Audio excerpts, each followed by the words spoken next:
What's up, guys? Vince right here, and yeah, I guess I'm talking about Metal Gear Solid Tree Snake Eater, which I'm trying to think if I did already review this. I don't know if I like. It's been a long while of me basically talking about anything within Metal Gear for the longest time because the last one I talked about was one, and now here I am with the third, and it just seems like I did somehow like someone talk about this, but then I realized, oh wait, no, I streamed the game about like 8 months ago. So yeah, it's this is a long time coming. I just been busy with a bunch of games. There's some games that I just like I really want to finish, but if it's not Sly Cooper or Ratchet and Clank mostly, then don't expect me to actually finish those in a short amount of time. Which I feel like I never really finished a Metal Gear game.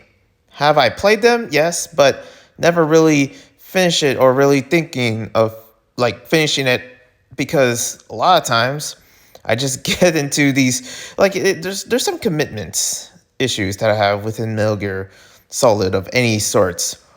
Either the story, the characters, or doing this task and that task, and just like maneuvering just each way and planning it out, or looking up a walkthrough before I go in.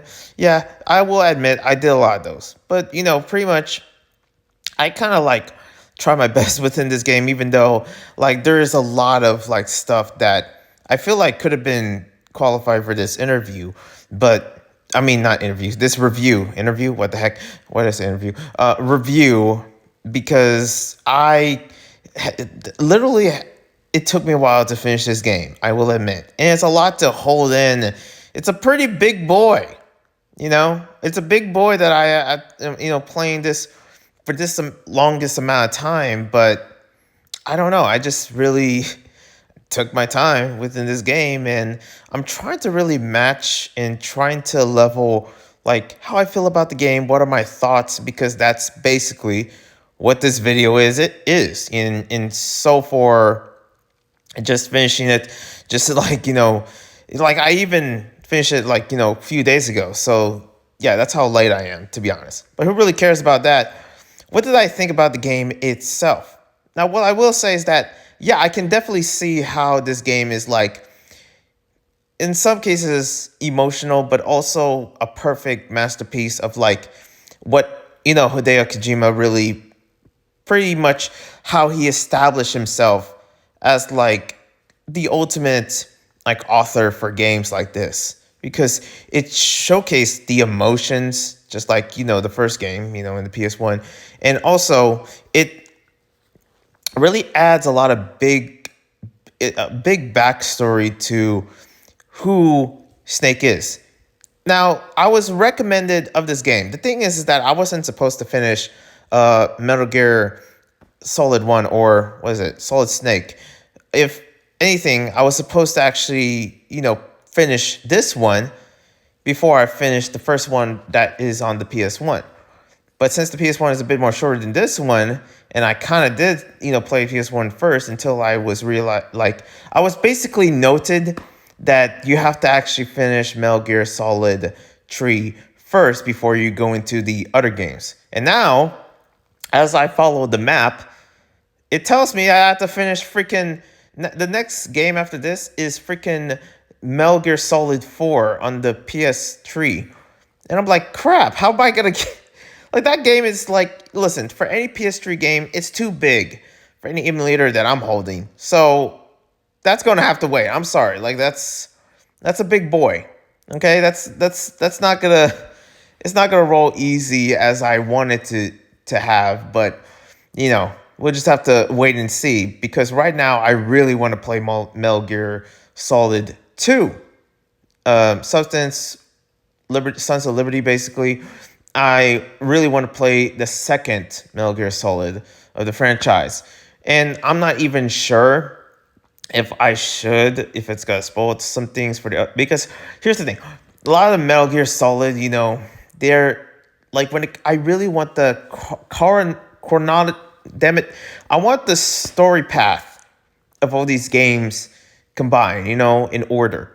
But chronologically, like I can't really play like one, two, three, because First one is PS1. The second one is like PS2, aka Sons of Liberty, and the third one is this one, Metal Gear Solid 3, because it's called Metal Gear Solid 3. Hello, but it's like, where do you start and where do you end? Because it's like, do I go here? Because not to really bring spoilers of the ending of this, but it said something like, "Oh, next mission is Alaska." And I'm like, I just got back from Alaska. That was literally the PS1. And I just finished this, which is like some freaking jungle in Russia. I'm like, is there snow? So I guess there isn't snow.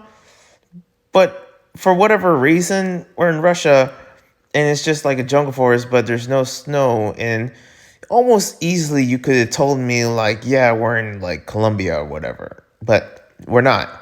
So I have no idea where we at within this game. There's a part of me where it's like just episodic in so many places, but not really. So my confusion for just the path of Metal Gear Solid, because I don't even know who to listen to when it comes down to like, oh, you have to go here, you have to go there. And it's like, God, it's like the Fate and Order series. It's like, where do I freaking start? Just tell me where to start, damn it. It's not that hard. Just tell me. I just want to follow the story, damn it. And also, like, yeah, I could easily play one, but damn, I just don't know where to go. Don't know where to go. But I knew I had to play this one before I really get into the meats and potatoes of all these other Metal Gear games that I wanted to get to. And also, especially Peace Walker, where I think it's like, I don't know. Is it Peace Walker? It's either Peace Walker or Tactics. That was the last Metal Gear Solid game that I played. Either that or the Acid series. But yeah, Metal Gear Solid 3, back to my thoughts about it. What a story that just really showcased a lot of the characters, the silliness within it. It can be anime in some points, but it also can be pretty really brutal and just like, wow, that it showcased Snake how, how much of a hard ass he is. And man, he's hard. Because for so many of these points within, like, Metal Gear, within this case of, like, of just like Solid Snake is just a normal person with a knife and a gun. And what's his powers? Absolutely nothing. I don't think Eve has powers at all, which we'll get into her in a minute. But you see these different abilities here and there, especially Ocelot with the, throwing the guns and this and that. And it's like, okay, dude, what the heck are you doing? And what is that motion with his hands? That's going to be a reference for so many cosplays during that time. I don't know if they're still doing that, but holy, if Metal Gear Solid 3 Remake comes back, like, if it comes, I'm curious to see an Ocelot cosplay if they know about the hands motion. And that's how they really know about the hands motion. And start to know a bit about like Volgan, which I guess he's just a bad guy. There's not too much to really seek more, even though I did see a glimpse of his past, but doesn't make up for like how he is and how, because man, this game doesn't hold back to how it treats its, how, within its characters and here and there. And also like the enemies, like seeing, what is it, the sniper god or the father of sniper, or like this guy that's like basically 100 years old or something. This creepy, like there's a bunch of creepy enemies or bosses basically. I know this guy with the swats and the moths all over him. That was just like hard to watch, but it was a fun battle. And also the thing is that I noticed in Solid Snake, in Metal Gear 1 basically, is that there's like emotions throughout the characters before they die. I don't really see that at all for this one particularly.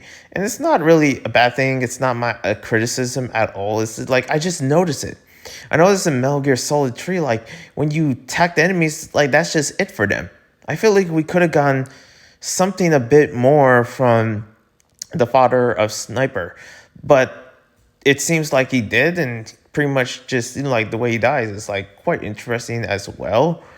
But what is the life cycle within some of these enemies and characters is basically the emotions. And there was a bit of emotions, but it's just that I noticed more from Metal Gear Solid 1 that it showcased that a bit way more. But for this one, it is brief, pretty brief. So yeah, I kind of really enjoy that aspect. And also, Big Boss as a character is something. Like when they say like she's like the mother of Solid Snake, it's just like, I mean, yeah, like wouldn't be anywhere around if it wasn't for her. And just the betrayal just seems like damn. And this is like really in the first game, so not a spoiler, but in the first, pretty much like, let's just say like Big Boss, like being someone that you're supposed to work with, it's kind of like a Drake and Sully kind of situation from Uncharted, and therefore you two are supposed to team up and work together. But she betrays you, and she doesn't kill you, but she does it in a way where it's still love at the end of the day. It feels like there's some like an energy like around Solid Snake that almost easily anyone can kill him.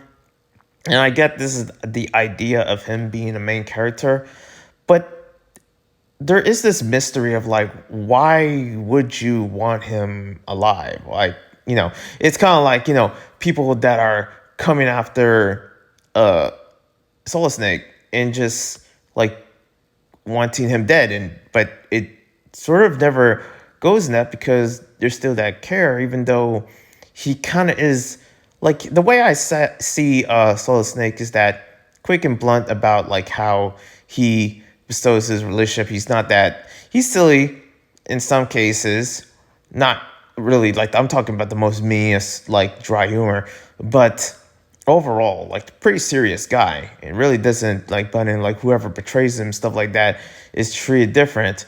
And the way that Solid Snake takes it, he takes it hard, but in a way where it doesn't get to him. And that is really something a lot because you see a lot of like what Solid Snake is going through with all these battles between all these like dialogue and storylines here and there. And it just seems like he just takes it as a man. Like the dude is like made out of iron at some, like it seems. Just so much of just like that could have been possible within Solid Snake of who he is. Even the Big Boss like would get me like, whoa, like this is like a very deep moment, especially the whole battle between him and Ocelot and also Volga, and then here and there, he gets the job done, and it's almost like that's it. But there is something more deeper. There is an emotion, and when you get that, it's like fulfilling because the whole time of this game, like I just noticed, and maybe some people will disagree. Listen, there's a lot of disagreements here, okay? Listen, I really been laying off myself when it comes to finishing this game. I played it, but finishing it took way longer than it has. Literally almost a year at this point. So if I'm wrong, then who's surprised, right? Who is surprised?